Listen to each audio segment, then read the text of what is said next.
Hello everyone, in this video I will present to you another fake CAPTCHA. I know I've made like 5 videos on this topic in the past week, but I'm sorry, I really like fake CAPTCHAs. The views on these videos are absolutely horrible and you guys seem to be bored by them.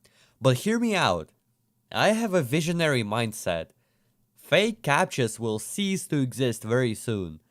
Right now is a unique, once-in-a-lifetime opportunity for us to gather up together, enjoy the absolute abundance of fake CAPTCHAs, and document all of them before they're gone.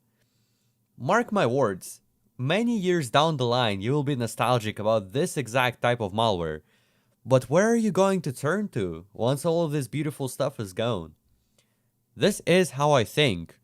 I truly believe way back in the day people were super annoyed and bored by the fake anti-malware. It was out there in every corner of the internet. But look at you now, who's yearning for a new fake anti-malware family to drop? This is how malware always has been, it's just another page of the book. This will be the last fake CAPTCHA video I ever make. I promise. But I want you to visit this video 5 years from now in 2030 and tell me if I was right. It is the most clever and crafty malware out there so far. The evolution from fake anti-malware to PUPs, to browser notification scams, to now fake CAPTCHAs, it's honestly beautiful to witness. So if you're watching in 2030 and beyond, please tell me in the comments if I made the right call to preserve all these CAPTCHAs, which are right now considered boring and mainstream. Of course, if I'm still out there alive and well. But anyways, the final CAPTCHA I want to cover is the fake Google one, which fetches your IP address, looks exactly like the original, and adapts to the platform. In the background, I have an anti-detect dashboard running. It's a tool to create instances of browsers with fake fingerprints. Using that tool, I'll show you how the site adapts its malicious shellcode to infect the recipient. So I'm gonna create Windows, Linux, and macOS browsers. So let's go ahead and start real quick. So you can select the OS, and you can completely modify your browser fingerprint and how it detects your hardware. This dashboard contains plenty of upsells, but you know, it's quite obvious because anti-detect dashboards are frequently and actually mostly used for botting.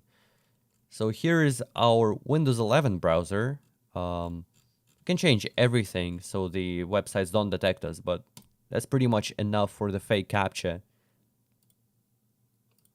These tools are usually used for circumventing Facebook detection or Google detection, all that kind of stuff. So we get Linux, select Linux, create profile, and we get a warning because you can't really emulate an operating system because there are too many variables they have to account for. So we create that anyway. We have a Linux browser right here. And finally, let's create a macOS browser. There's macOS. All right. Beautiful. We have 3 browsers and we can start them concurrently. Let's go ahead and do that. There we go. So look at that. It's basically Google Chrome, except it's running on different platforms. It's emulating different platforms. So here's the thing. We're gonna enter the fake CAPTCHA website on these 3 browsers and see what happens. Okay, so we're pretty much ready to go. We have macOS on the left, Linux in the center, and Windows on the right. So let's go ahead and run that CAPTCHA at the same time on every browser. We're gonna paste the URL in every address bar, hit enter, and there we go. We have 3 CAPTCHAs running in different browsers on different platforms. I'm gonna zoom in real quick. So this is how this page looks. This network is blocked due to unaddressed abuse complaints about malicious behavior. This page checks to see if it's really a human sending the requests and not a robot coming from this network. It exposes your IP address.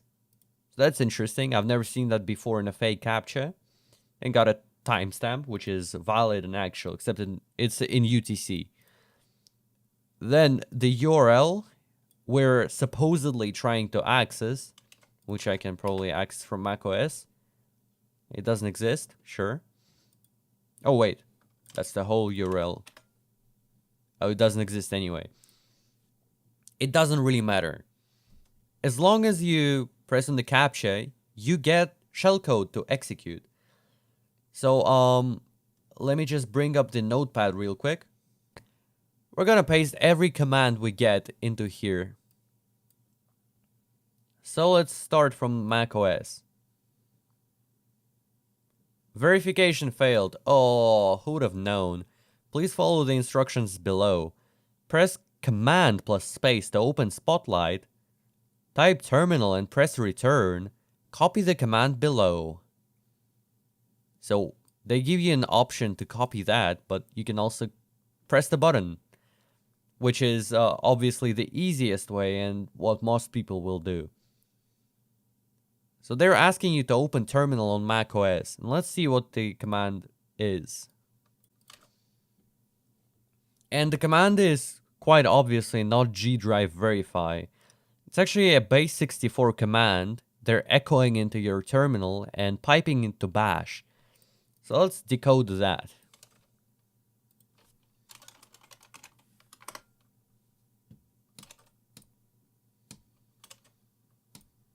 This is the equivalent in normal encoding. curl-s, aka download this file right here, Roberto6135, no hub bash, and that's how it starts. So you're actually downloading an executable onto your Mac and running it. Obviously, that's how it works every single time, except it's different for every platform. That's what it shows us for macOS. Let's hop onto Linux and see what happens. I'm not a robot. Please verify me. Verification failed. What a shame. G drive verify. Copy command. What does it give us now? Whoa. That is interesting. IWR. I'm not sure there is such a command on Linux. There is a comment, security validation pending, ref ID, reference ID, something. That's a comment. We can ignore that. Is there an IWR command on Linux? Editor, aka me, please edit that in. And it basically, that means invoke web request. It downloads something from wetnova.best. That's the Linux side of things. Let's see what Windows has to offer.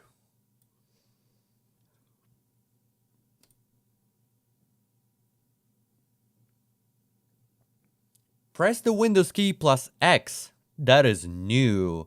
So Windows plus X gives you a little power menu right here on the bottom left. And press I to open terminal.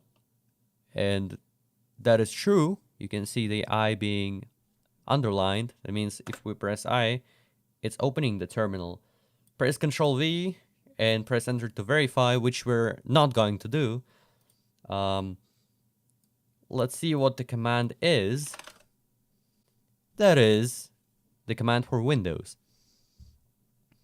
So the idea is basically the same. They give us a little comment at the end so we don't feel suspicious. And then we get invoke web request, wetnova.best, collapse.png, and then pipes it to IEX, which is important for PowerShell because if you invoke the web request, it's not enough. You have to execute that as well. So that's what the IEX command does. It executes the stuff you download. Wetnova.best, collapse.png. Obviously, that's an executable file. So let's see what wetnova.best has to offer. We're gonna run wetnova.best on the Linux browser. Wetnova.best. Now, object not found. It's probably been removed already. Unless we can try that with curl. So we're gonna open this in Notepad++ now. Yeah, this is an empty file. Cool. So that's unfortunate. We don't get to see what it has to offer. But let's see what Collapse PNG has in store for us. We're gonna run this on the Windows browser. It doesn't really matter, but we're trying to stay authentic. Collapse.png. And yeah, that's a damaged file. Why is it damaged? Because it's actually not a PNG file. It's an executable file. It's a PowerShell script. If we download this PNG file and rename it to TXT, we can actually see what it does. So let's do that real quick.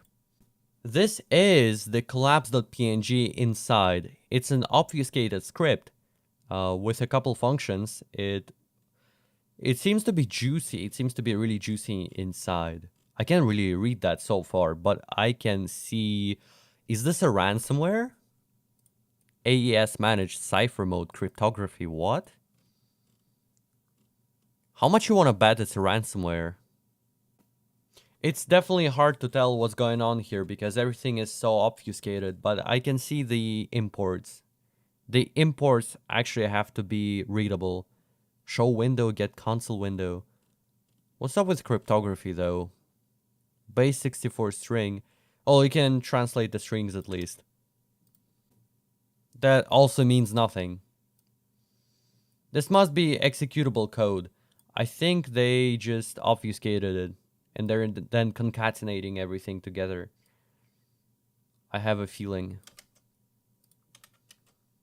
Yeah, it's what they're decoding here is basically a binary file that it's then compiling into an exe.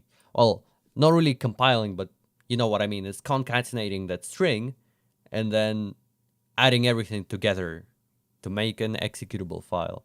So the executable file is in here and the length of it is 2 megabytes, at least in base 64. And the ratio of base 64 is, I think, 4/3 or something like that. This is what you're running being on MacOS.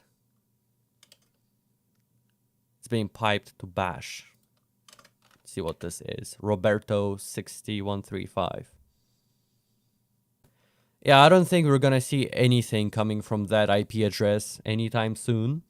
So apparently that does not work. But the idea still stands.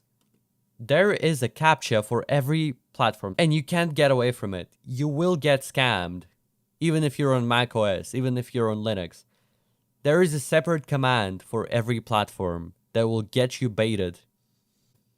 So there it is. Thank you for watching. This is the last video on fake CAPTCHAs that I will make. And be careful out there. Never fall victim to this type of scam, and take care.